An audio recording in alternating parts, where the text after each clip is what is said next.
Welcome to another episode of Life After the Fire. My name is Chris Phelps. I'm your host. We are the preeminent podcast for all things related to having a great life after the fire service. I'm joined today by a good friend of mine, Mr. Jimm Walsh. Welcome, Jim. Thank you so much for having me, Chris. I appreciate it. So, little known fact, Jim is largely responsible for us being here today. We'll go into Jim's story, but you know, a couple years ago, we were sitting down, catching up, and over some tequila and tacos, and this crazy idea of putting out a podcast to pour into the next generation and future generations of the fire service. So, all right, Jim. So tell us a little bit about what we're here for, and why do you think we wanted you on the podcast today? I've been wondering the same thing myself. No, Jimm Walsh. I had a 20-year career at Winter Park Fire Department. I had a great career. I had a lot of involvement in the fire service and outside of just Winter Park, and I'm sure we'll talk about some of that stuff in a bit. But I became a student of the fire. Founder of what? VentEnterSearch.com? Yes, VentEnterSearch.com, and that was actually a really cool thing. And I think about, Chris, I think it was 2004 when it started, to put it in perspective. Wow. Okay.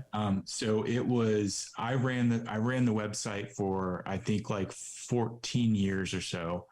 And then I was transitioning away from it because I was hoping to be the next fire chief, and I couldn't have a business relationship with somebody in the fire department.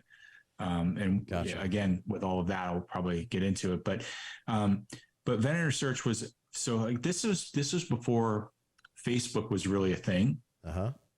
I remember Twitter was just starting off, and there was no social media platforms for us to utilize and stuff at that time. But it was just a way to share a love for the fire service, which you know I have. And I've always wanted to pour into the fire service a little bit more. And I was very opinionated on truck company functions specifically. And so I created my own platform to stout, just to yell Share. from. Yeah. And it actually kind of took off. There were a couple people involved when we first started. An idea, we were just teaching at the local fire academy, and some other people, we were just starting it off, and they just wanted to, the problem was, the first day we had this truck company operations class, it almost took us, the four of us that were teaching the class, it took us about till lunch just to do our introductions because all we were talking about was ladder truck operations and our opinions about ladder truck operations and how the fire service in the area, the Central Florida Fire Service, was missing the mark at that time. This was a while ago. Mm-hmm. Many departments were missing the mark anyway. And so we just wanted to create a way to start sharing this knowledge for the students. And within like the first month, it ended up going that people were from outside the area, that were not in the class, but just outside the area. I was seeing a lot of traffic from South Florida. I was seeing a lot of traffic from North Florida. And I'm like, how do they even find out about this?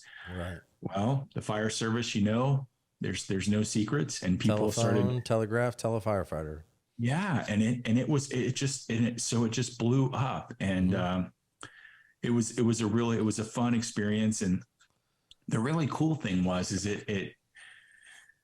besides just having the website and a place to share the passion of it, it actually, I learned a lot. Everybody else was able to learn a lot and to Mm-hmm. share ideas and that kind of thing. And then the really cool thing was it gave me the opportunity to go out and teach on the road as well. So I was teaching in person, lecture based at Right. first, and then eventually ended up doing some hands on training, and the fire service just totally welcomed it, and it was an awesome experience, and I'm really glad that I did it. So Yeah. yeah, it went on for a long time It's definitely for sure. a claim, one of your many, I'll say this, one of your many claim to fames. But from what I recall of the website, it became like a forum for input and conversation back and forth, tips, tricks,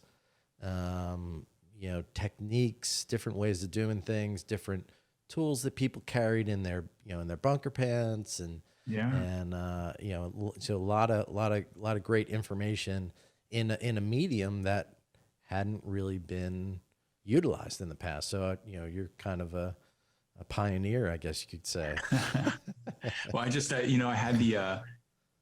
I had the pleasure to be kind of one of the first ones to do it, and I definitely messed it up along many times along the way, but we started to figure it out, and again we had some fun and shared some knowledge, and that was the best part. Yeah. And to your point, there were tips from all over, and it made me a better firefighter, and it allowed other people to become better firefighters, and it was set up so if you wanted to read this article or get something from it, you can, but you didn't have to. And it was just, it was a fun experience, but I was definitely glad to do it. Yeah. So shortly after the website came out is when you and I got introduced together. We were working in neighboring departments, and Right. we both had a role or responsibility for providing training to our members. And I know that we collaborated on as much as we could at the time. Sure.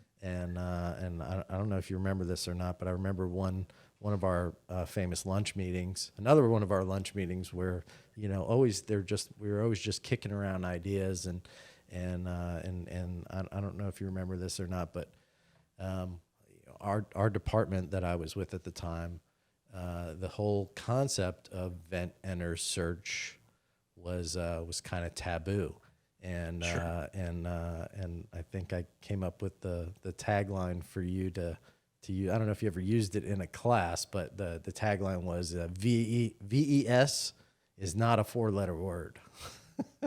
So I did use that Yeah, for awesome. many years. And that was actually a class title that I ended up using Nice. along the way, Take a little credit for that. because as you were saying, there were so many departments that, and this was, there were many departments at the time. I didn't come up with the name vendor search or anything like Right. that. I just capitalized it on it, and, Yeah. got the domain. Yeah. And I also ended up, real quick side story. One year at FDIC, there was a conversation about it. This was when the idea of vent, enter, isolate, and search came out, Uh-huh. and people were like, "Oh, I'm gonna buy that website domain," and I'm like, right there on my phone, I bought the domain and actually sent it right to vent enter search. Yeah. So I hope to this day, I don't know if this is the case, but hopefully Eric is still doing this. But if you type in vent enter isolate search.com, It's still it coming. goes straight to vententersearch.com. So Nice work. Nice work. yeah. Yeah. Cool. Because a lot of departments were, it was the idea of that was kind of, for a lot of departments, it was ahead of their time. Yeah. And it's not that, again, not that we came up with it or I came up with it or anything, but I just broke it down and started sharing it in a way that made it more accessible, more achievable for a lot of other departments. Sure. And that's kind of what the website ended up doing. So it was a lot of fun. And I mean, anytime new concepts come along in the fire service, it's always an uphill battle. And what do they say about the fire service? We're 200 years of tradition unimpeded by progress. Yes. Right? Yes. And it's, or it's the other way around, right? It's 200 years of progress unimpeded by tradition, or Right. Yeah. Yeah. Well, and it's one of the things I loved about the fire service, and it was Uh-huh. one of the things that challenged me throughout my career Yeah. because I always wanted things done perfect. I wanted it done perfect, and I wanted it done yesterday. Right. And as you know, throughout your many roles in the fire service, Uh-huh. two things you don't get in the fire service is perfect and yesterday. Yeah. And so it's And I I and thought and and some I used to feel the same way, and my so that was my traditional thinking, and now my contemporary thought process, and the reason that we started this so quickly or fast tracked this thing once I said, all right, we're doing it, yeah. is it's anything worth doing is worth doing badly to just get started, so Right. that's why Yeah. we're here. Um, so cool. So that's a little bit about our history of working together. A little bit about the things that you have done, with Vent Enter Search, and you already know some of the reasons I admire you so much is because not only did you have a love for the job, you were a student of the job, and not only were you a student of the job, but like you said, you took that all those hours of research and testing and planning, and you took all that, and you didn't just keep it to yourself. You went and poured into the next generation of firefighters, and Yeah. that's why I've always admired you. Now you touched on it at the start that that your career kind of was cut short.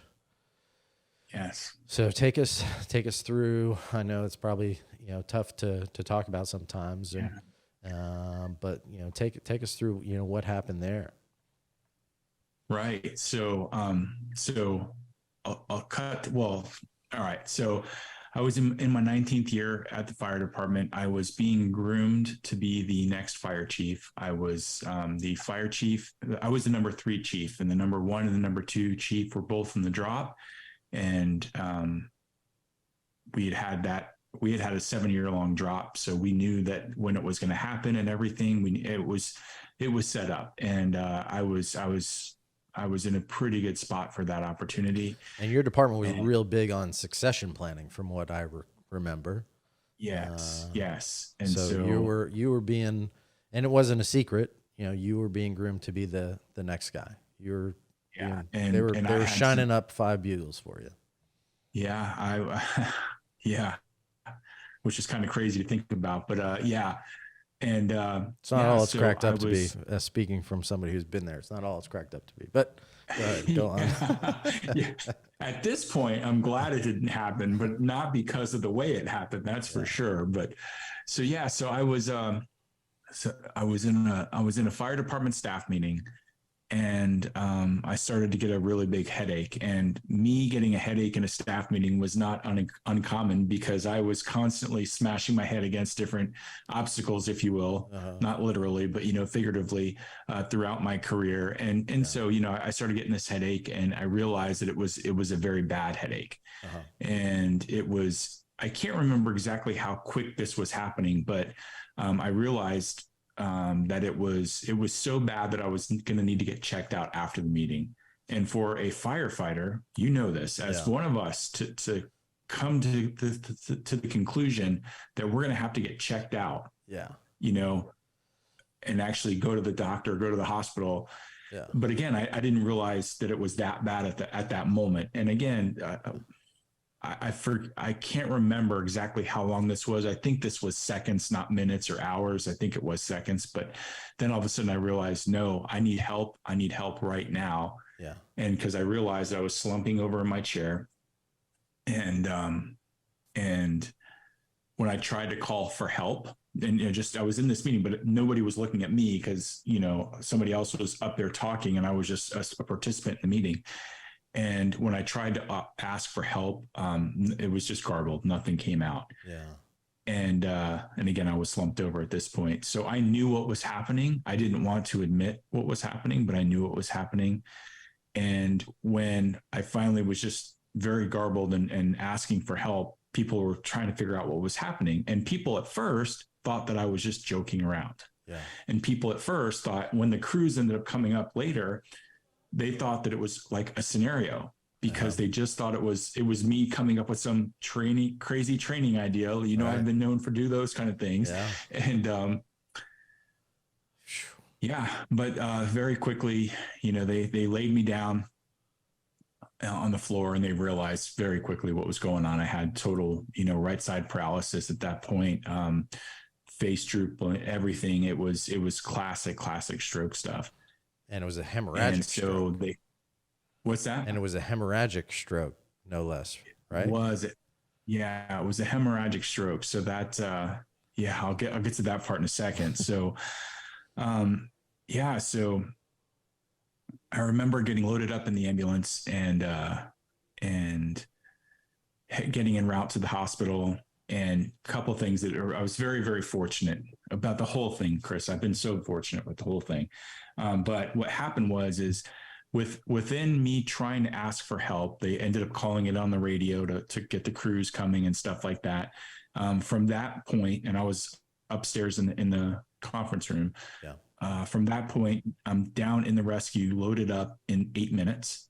Mm-hmm. And then 4 minutes from that time, 4 minutes from Winter Park to Florida South at the time. Uh-huh. And I don't know how that happened. And, they called me in as a stroke practically being teleported. And, what's that? It's practically being teleported. Yes, yes. And I can tell you this, Chris, to hear yourself getting called in as a stroke alert, that'll mess you up, man. I mean, I knew it was happening. And I was never a good paramedic. We could talk about that all day long, but I knew at least what was happening. Yeah. And when you hear yourself being called in as a stroke alert in an ambulance that you bought, I was part of the, I spec'd that ambulance out and everything, and help. I, worked on that project and everything. Yeah. It was crazy. It was crazy to hear. Yeah. But again, it was, they stopped us in the ER just to make sure, and they got me right up to scan, and they ended up finding a pretty significant hemorrhagic stroke. And so I ended up going straight to surgery. And so from the time I tried to say help to the time I was in surgery was less than an hour. Wow. And so that that's the ideal situation. Well, the ideal situation is don't have a stroke. Sure. Let's start with that one.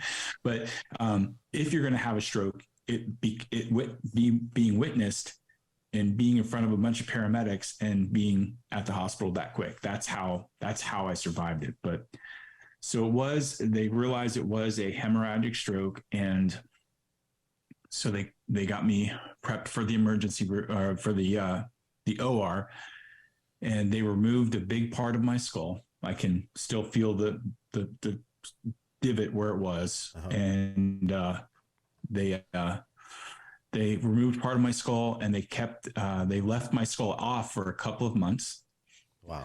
And then I actually had to go back to the hospital to get my skull put back in. They just put it on the shelf, saved it for you. What's that? They saved it for you. Yeah. So they actually, what they did was they put it in a bone freezer. Oh, wow. And when I got prepped when I went to go back to get it put in, the doctor goes, "Okay, I just saw your bone flap. Everything's still good. It's viable. So we're going to do the surgery the right way and everything." I'm, okay, fine. And he goes, "So do you have any questions?" I go, "Yeah, doc. The guys at the fire department were telling me that they all signed it like a cast before and the doctor didn't understand fire department humor. Yeah. So he's like, and he didn't know what to, and then he's like, I'm like, "Doc, I'm just joking." Yeah. Imagine that fireman trying to make light of a bad situation. Yeah, trying to make like of a very bad situation. But the recovery has been, so this was over 5 years ago. This is like 5.5 years ago at this point, which is just crazy for me to think about. The recovery has gone remarkably well, but painfully slow. Yeah.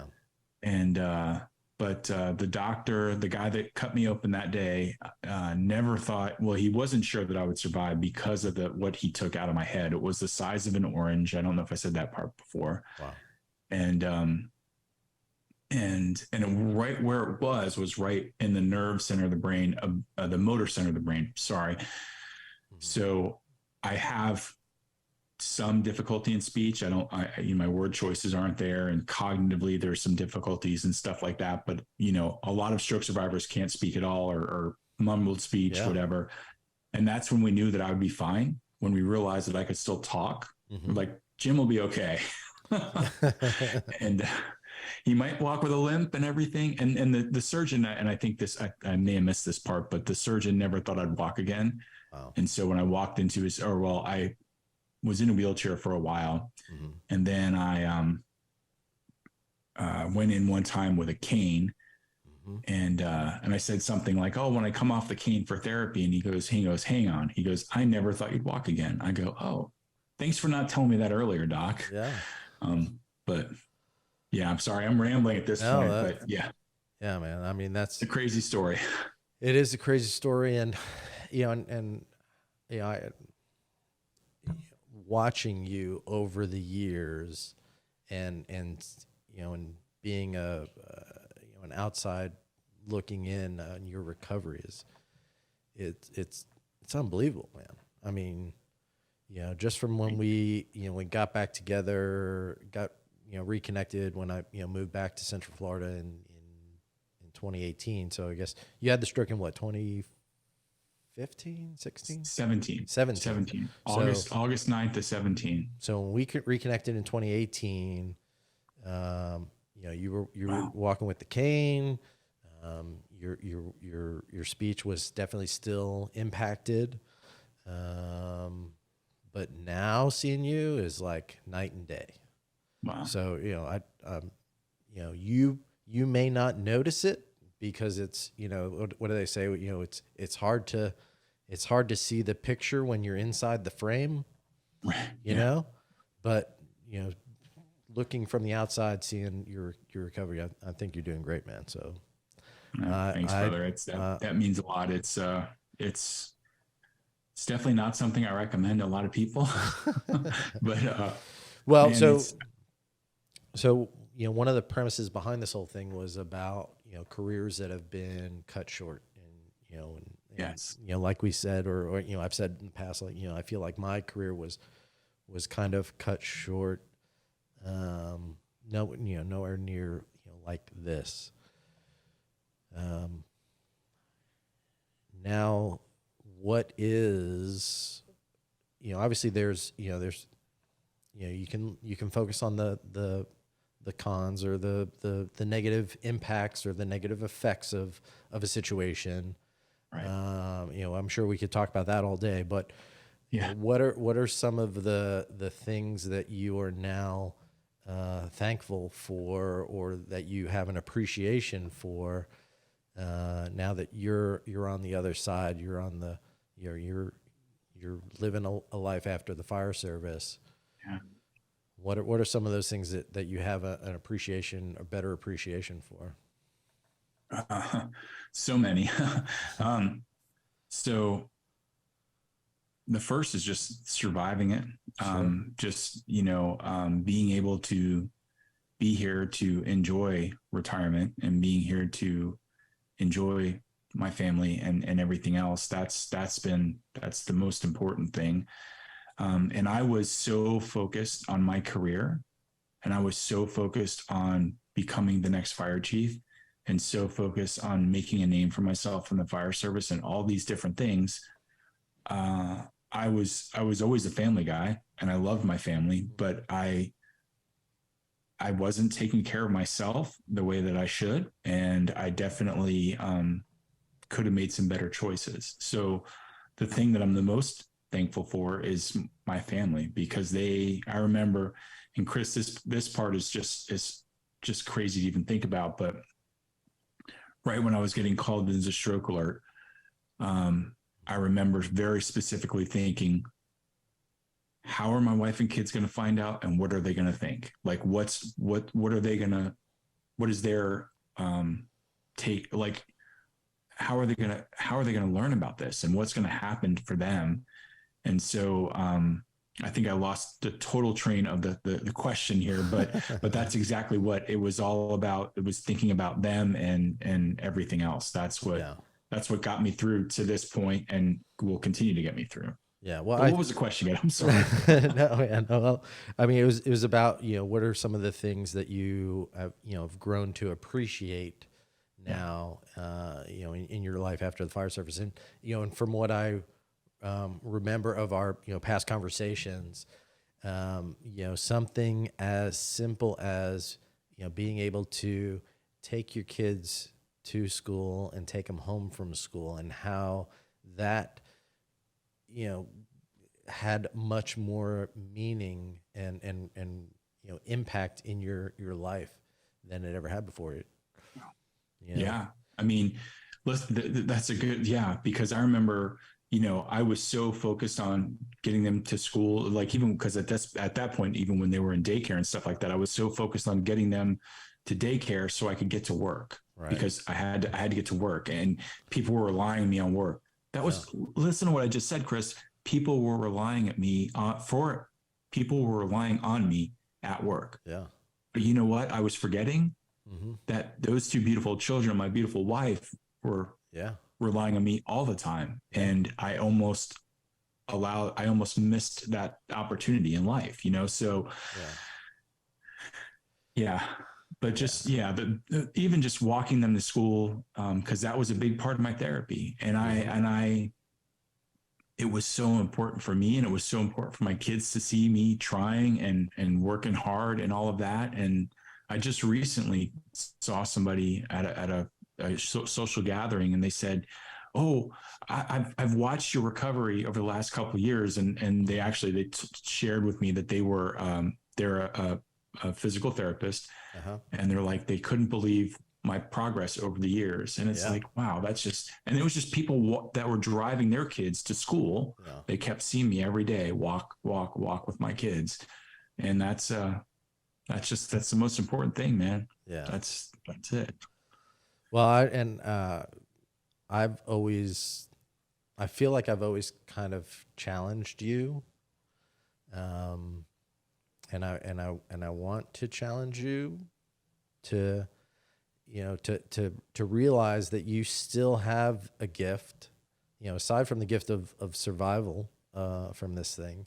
You still have a gift. You still have a ton of knowledge. You still have plenty that you can pour into today's fire service and to the next generation of fire service. And I want to challenge you to find a way, as I know you will find a way to achieve that. Well, I appreciate that, man. It's fire service was so great to me throughout my entire career, and I love giving back to the fire service in any way that I can because it was awesome. I mean, and when my family was in the deepest need of our lives, everybody was there for me in tremendous ways, and it was awesome. And I'm so fortunate about that. And you know, as we've shared before, sometimes I'm a little cautious about overcommitting myself these days. Yep. Um, but uh, but yes, I'm. Well, you got your priorities straightened. You figured, Yeah, yeah, well, yeah. Yeah, so because and that's the other thing is, and that you again, you know my personality enough to know that sometimes when I go all in for something, I go all in, and I'm cautious about that sometimes, or I'm sure, trying to be cautious. It sure, doesn't work out so well. yeah, yeah.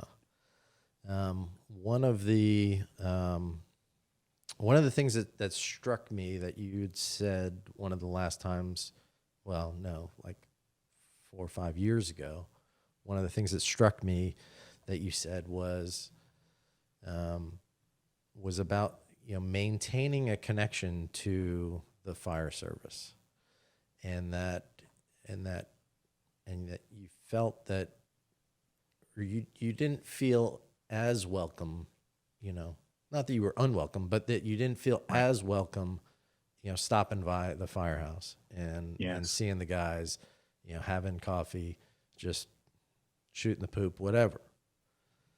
Do you still feel that way? um, Because you shouldn't. obviously. Right. Well, You I appreciate shouldn't. that. And I would challenge, anybody listening to this from Central Florida, uh, you know, if they hear that, I mean, your phone's gonna be ringing off the hook. I know it. You're gonna be, Well, but it got me thinking, because now I'm down here in South Florida, and my old department they do like a retiree breakfast once a month, right. standing, date, time, whatever, standing place, whatever. But it got me thinking about all of the people, all of the contacts in my phone of people that I haven't reached out to in who knows how long, right?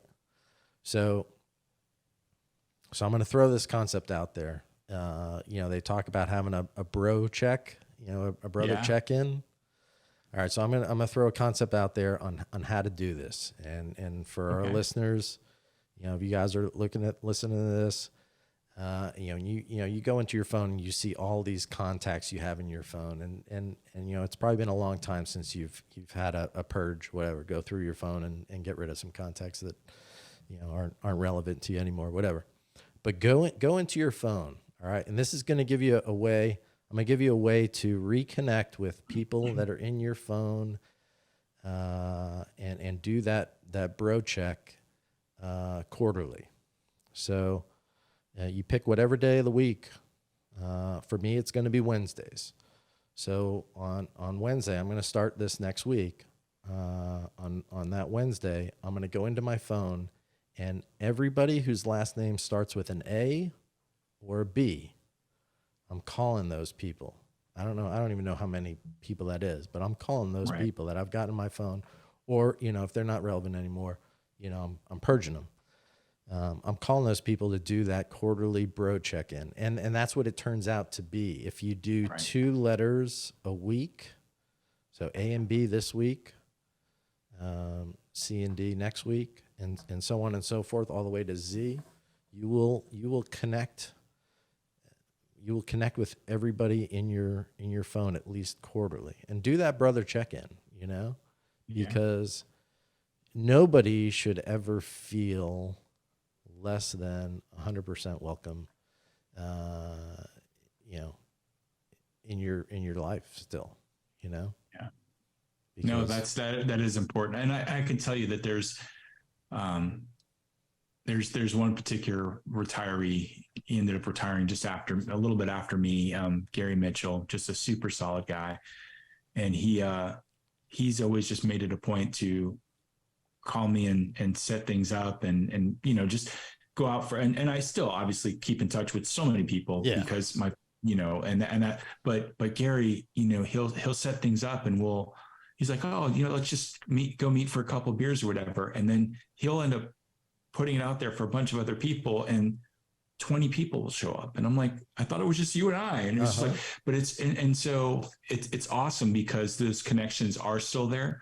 But I like that. I like your idea about making it so intentional, yeah, because every time we have those things, or I'll see something, whatever, one of the people that I used to work with, and I'm like, man, I haven't heard from them in a long time. I haven't had that personal connection or that phone call. mm-hmm. And one of the many benefits about being retired is being able to spend a little more time reaching out to people and stuff like that, because it's important, man. Yeah, Because once that, you talk about life after the fire, your time in the fire service, man, but that fire inside is still there. And sometimes you just need that bro connection. You need that connection with somebody from the fire service, brother or sister. I gotta throw that out there. Absolutely. Of course, I didn't mean it like that. For Victoria Devereaux, I gotta throw that out there for you. Yeah. She's doing great there. She's a lieutenant, and she's just saw her recently at an event. So unfortunately, and this is one thing I will say, is unfortunately where we're seeing a lot of other retirees and stuff like that is that funerals or memorial services, and that part needs to stop, because there's people that we've lost already this early on in our retirements. And it's like, wait a second, I didn't get a chance to tell them how much they meant to me, or it had been a while since I shared, Yeah. fun stories with them or whatever. And it's like, wow, it shouldn't be like that. It doesn't need to be like that, and it shouldn't be like that. So Yeah. I like the intentionality of what you're talking about. Yeah. And if you make it a, habit, you know, you'll get to have those conversations and, and catch up with people. Right. Funny, I learned that concept from a business coach as a way to reconnect with past clients. But, it hit me recently hearing about that again. It just hit me like, why don't I do that with, old Yeah. friends and coworkers and stuff. And, so I was like, Yeah. I just recently was doing a station tour visit. My son is in Boy Scouts, and we were at a fire station, and so I was totally like staying back, wasn't sitting saying, "Do you know who I was?" kind of thing or whatever. It was nothing like that at all. uh-huh. And a bunch of young people that I didn't know, whatever. I did recognize one of the lieutenants, but I couldn't remember where or how. Yeah. And finally, the lieutenant came up and he goes, didn't you teach my rope class? I'm like, oh yeah, so we talked about things. And then he was sharing a little bit about my background too with some of the other, active firefighters there. Yeah. And one of the youngest firefighters looked at me and goes, you need to start coming for coffee. And this is from a different agency, Chris, somebody that I've never worked with, never, he goes, why don't you come stop at this firehouse and have some coffee with us from time to time? We'd love to just chat. We would love to just talk fire. We would love to just have you here. And I was like, wow, that's a part that they don't tell you about retirement when you retire, that can still be there. Yeah. And you feel, unfortunately, you feel sometimes that goes away when you leave, but it really doesn't. All in your head. It's all in your head. It is all in your head. You're right. It's all in your head. I do it. I do it here all the time. I mean, I've been gone from the department down here for it'll be 23 years this May or whatever. And and I stop by the stations, occasionally. It always seems like the same guy or a couple of guys are on duty, but it's like 150 man department, and I probably know maybe only like half a dozen. Wow. At the most. Yeah. And they all welcome me with open arms and or they're being nice. They haven't kicked me out yet. So I'm going to keep doing it until they do kick me out. But, good stuff. So, man, I know we've touched on a ton of stuff. I usually like to keep these to about 30 minutes. I think we're a little bit over. But no, it's totally didn't tell me that part. I know, it's totally cool. I mean, we got you and I have a ton of stuff to unpack, and this is obviously not going to be the only time that you and I are going to connect. But I always want to end these with a call to action, and I think I've already kind of mentioned it, but my call to action to you guys out there is go through your phone and set that weekly schedule. And reconnect with people that you haven't connected with in a long time, and if it's some retirees, some old washed up guys like Jim and I, hey, invite us over to coffee, man. You have no idea how huge that would be. Little stroke of the I don't know. It's not necessarily a stroke of the ego, but it's just to know that. Hey man, you are welcome here. Come on, come have some coffee. Yeah, that's awesome. It's so important for the retirees, and I think it's also important that the young firefighters, and even everybody else, but the young firefighters need to see that as well. They need to see, they'll hear the stories about those people, throughout their career, good, the bad, and the ugly. Yeah. So that's awesome. Well. And to our listeners, if you like what you're hearing, like, follow, and share, you can reach us at info at latfpodcast.com, info at latfpodcast.com. And we'll see you on the next one. Thanks, Jim. Thank you.